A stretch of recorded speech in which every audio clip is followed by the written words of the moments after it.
Witam Was, kochani, serdecznie w kolejnym filmie na moim kanale. Z tej strony Marta, kanał Million Lashes Perfume, i chciałam dzisiaj się z Wami podzielić moimi top 10 zakupami w ciemno. To, co udało mi się kupić, nie znając kompletnie zapachu, nieraz też kompletnie marki, a trafiłam i stały się to moje zapachy bardzo lubiane, po które wręcz ręka idzie mi tak automatycznie. Chciałabym je nosić jak najczęściej. Kiedy o nich myślę, to jako o czymś, co bardzo mnie cieszy, co lubię nosić na sobie i naprawdę bardzo, bardzo trafiło do mojego serduszka zapachowego, perfumowego.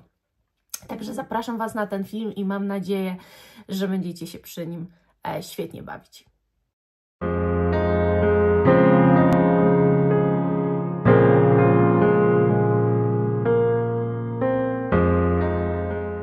Postanowiłam zrobić top 10, dlatego że nie chcę, żeby film był bardzo długi. Wybrałam po prostu top 10 takich które uważam, że naprawdę kupienie tego w ciemno było ogromnym ryzykiem, a mimo to świetnie na tym wyszłam.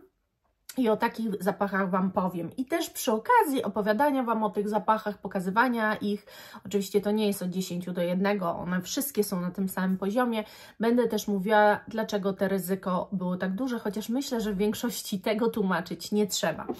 I zacznę może od zapachu Angelica Noir od Guerlain L'Art Matière, tej kolekcji butikowej, dlatego że przede wszystkim ryzyko jest ogromne, biorąc pod uwagę cenę, jaką musicie za ten zapach zapłacić.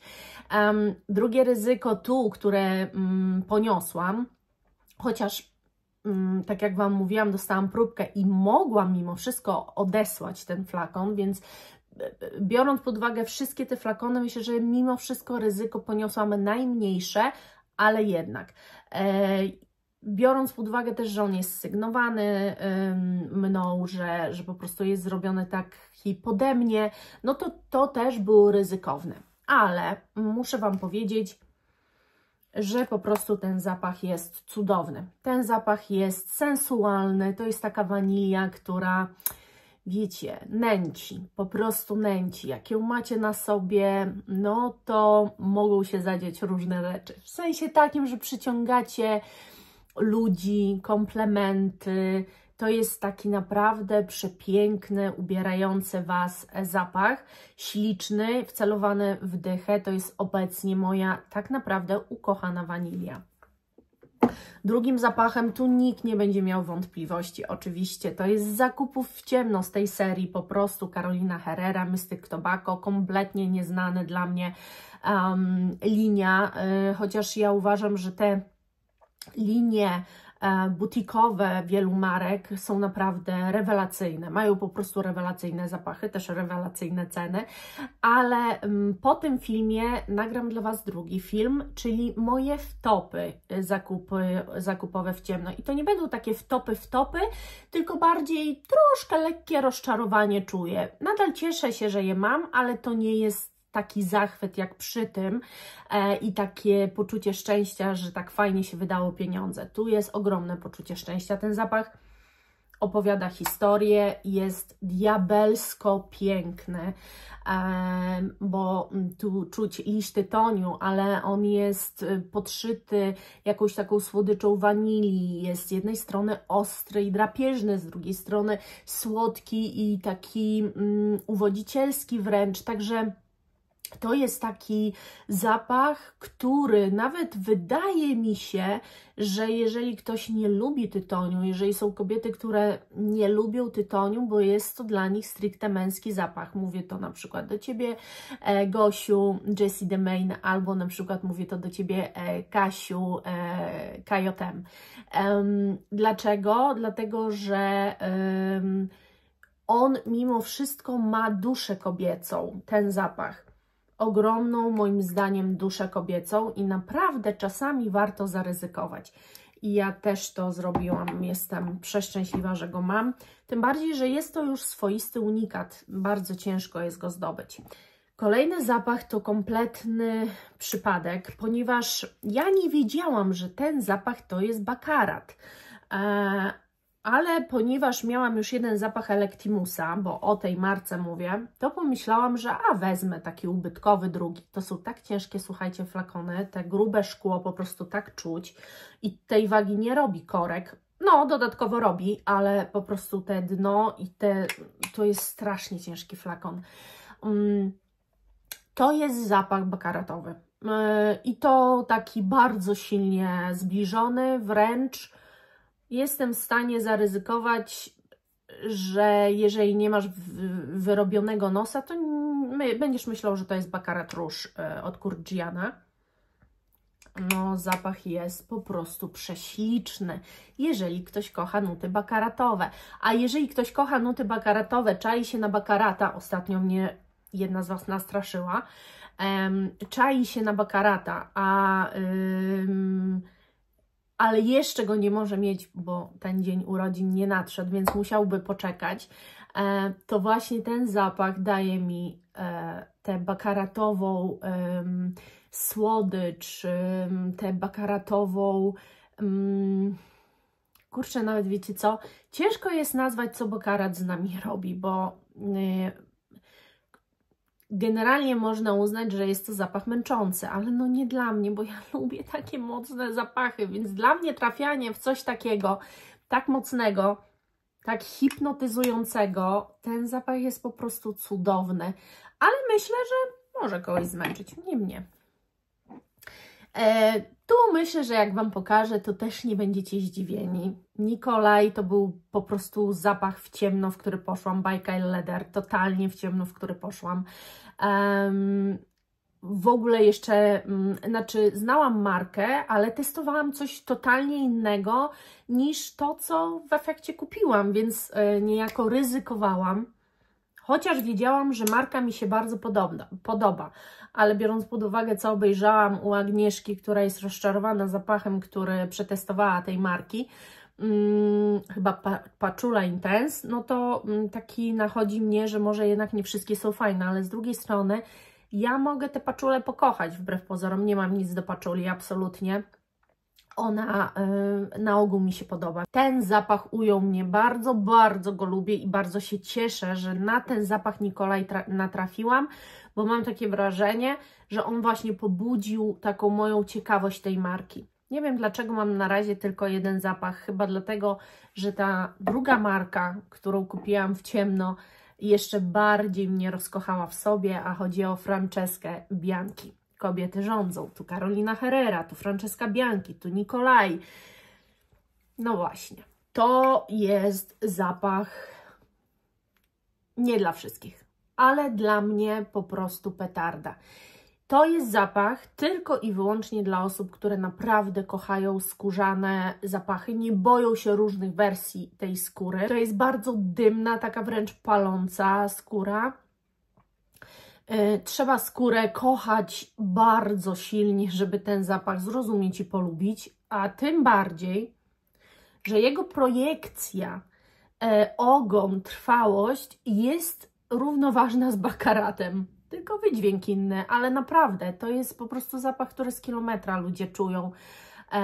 No i jak się komuś nie podoba, no to ma problem, że tak powiem. Także Francesca Bianchi, muszę powiedzieć, że właśnie ten zapach to był mój pierwszy, bo mam jeszcze drugi zapach Franceski Bianchi. Ten zapach zawrócił mi w głowie, muszę przyznać. To też jest totalnie nie w ciemno, to jest zakup totalnie przypadkowy. Okazja życia, czyli Tkliwi Nihiliści numer 2. Numer 2? Jezu. Ja nie wiem, no po prostu ja rozumiem, że komuś się zapach nie podoba, ale w ogóle jestem też w takim ogromnym szoku, jak kupuję zapachy, jak na przykład testuję jakieś, już staram się ostatnio z tymi testami zbastować, ale jak testuję jakieś zapachy, to tak sobie zawsze myślałam, że ja nigdy się nie przekonam do tej takiej niszy dziwnej, do tej takiej niszy, która nie wiadomo w ogóle, co to tworzy, to się w ogóle da nosić, jak co to w ogóle pachnie. Nie spodziewałam się, że po kilku latach powiem, że takiej niszy szukam, że takich zapachów szukam, że szukam czegoś intrygującego, bardzo ciekawego i że właśnie Tkliwi Nihiliści, marka, o której kilka lat temu nawet nie wiedziałam, że istnieje, a dziś mam jej 2 zapachy i ten, ja lubię tę jedynkę, ale no ten skradł moje serce niewymownie, jest przepiękny. Nie mogło tu też zabraknąć, słuchajcie, Queer Intense. Totalnie zapach kupiony w ciemno. Wprawdzie dostałam próbkę, więc mogłam go odesłać, gdyby próbka mi się nie spodobała, to co było w próbce, ale to co było w próbce było przepiękne i ja się kompletnie w tej skórze zakochałam i tak jak milion razy Wam mówią, mnie po prostu przenosi do pewnego miejsca, o którym zawsze marzyłam, do pewnego pokoju, o którym zawsze marzyłam i jest to tak przepięknie zbudowany zapach skórzany, że mnie pochłonął całkowicie. I gdybym miała powiedzieć teraz jeszcze o róży, bo jak widzicie, no skóra już się pojawiła, ale gdybym miała powiedzieć też o róży, to wybrałam jeden, który kupiłam w ciemno i który naprawdę bije na głowę, moim zdaniem, wszystkie różane zapachy. Zastanawiałam się jeszcze nad jednym, ale to jest ten, który czyni mnie damą, a czasami damą fajnie jest się poczuć. W maju w ogóle Wam nie powiedziałam, że ten zapach użyłam na komunię, na której byłam, więc tym bardziej. Chodzi o Penhaligon's Duchess Rose. To jest totalnie w ciemno, tylko dlatego, że chciałam kupić coś tej marki, odradzano mi jedno, drugie, w końcu ktoś napisał, to weź to, bo to jest piękne i faktycznie to nie projektuję, to jest przyskórne, ale to się utrzymuje od mycia do mycia, to jest tak trwałe. Poza tym jak ona gra na skórze. Podoba mi się, ostatnio zauważyłam taki efekt w perfumach, że jeżeli już jest zapach bliskoskórny, to lubię, kiedy on tak dochodzi do mnie pewnymi momentami. Ja go nie muszę czuć cały czas, ale lubię, że na przykład po kilku godzinach sobie o nim raptem przypominam, bo on jakby mnie tak bucha wręcz w twarz swoją obecnością. I ten zapach to robi. To trochę takie zachowanie molekularne, ale według mnie tu żadne molekuły raczej nie biorą udziału. Nie wiem, nie mam tak zaawansowanej wiedzy, żeby to stwierdzić, ale zapach wydaje się być niesamowicie dobrze zrobiony jakościowo. Tu raczej nawet syntetyków nie czuć. Ta róża jest bardzo dobrze zrobiona, tak naturalnie, jakby wręcz z olejków różanych, dosłodzona, ale to jest naprawdę, ten zapach jest perfekcyjny. Perfekcyjny różany zapach. Może nie dla każdego, kto nie lubi słodkiej róży, ale dla mnie tak. No i kolejny zapach to jest właśnie Frédéric Malle, połączenie róży i skóry. Nie mogło go w tej 10 zabraknąć, ponieważ to jest totalnie wypust w ciemno, a ten zapach oszałamia. I chyba najbardziej oszałamia tym właśnie pieprzem syczuańskim, który łączy, próbuje pogodzić te dwa światy. To jest naprawdę przepiękny zapach, ale przede wszystkim on bardzo zaskakuje i w każdym tak naprawdę z tych przypadków największe ryzyko, jakie ponosiłam, no to cena. No bo w przypadku Franceski Bianchi tu cena nie była nie wiadomo jaka. W przypadku Tkliwi Nihiliści też w miarę, chociaż biorąc pod uwagę, ile dostajecie mililitrów, a ile płacicie za zapach, to jest to wysoka cena. W przypadku Duchess Rose była to jakaś tam opinia innych, więc to ryzyko było nadal duże, bo to były moje pieniądze. Ja musiałam wydać kupę szmalu.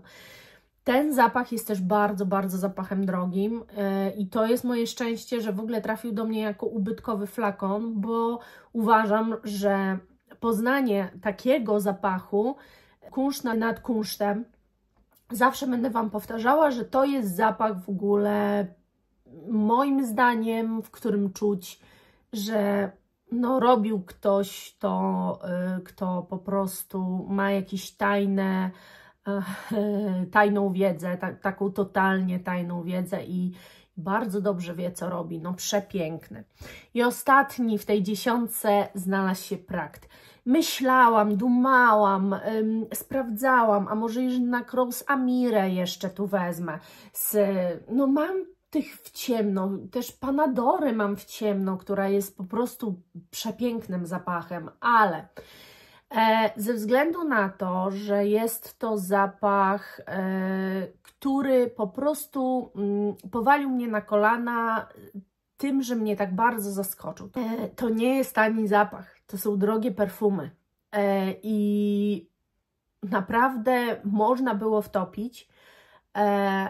Kupiłam bez żadnej wiedzy, bez sprawdzania fragrantiki, opinii i tak dalej, po prostu wzięłam i to zrobiłam i naprawdę cenię sobie ten zapach za to, jak projektuje, jaki jest trwały i jak przy tym no rewelacyjnie się nosi. Ten zapach rozkochuje w sobie, daje pewną świeżość, taką, nie jest zagadkowym zapachem, nie ma tu połączenia nut jakichś niesamowitych, ale po prostu jest czymś, czego się nie spodziewacie, tak na dobrą sprawę, patrząc na te malutkie cacko. Dlatego postanowiłam, że to ten zapach, a nie na przykład Panadora, będzie właśnie w tej 10.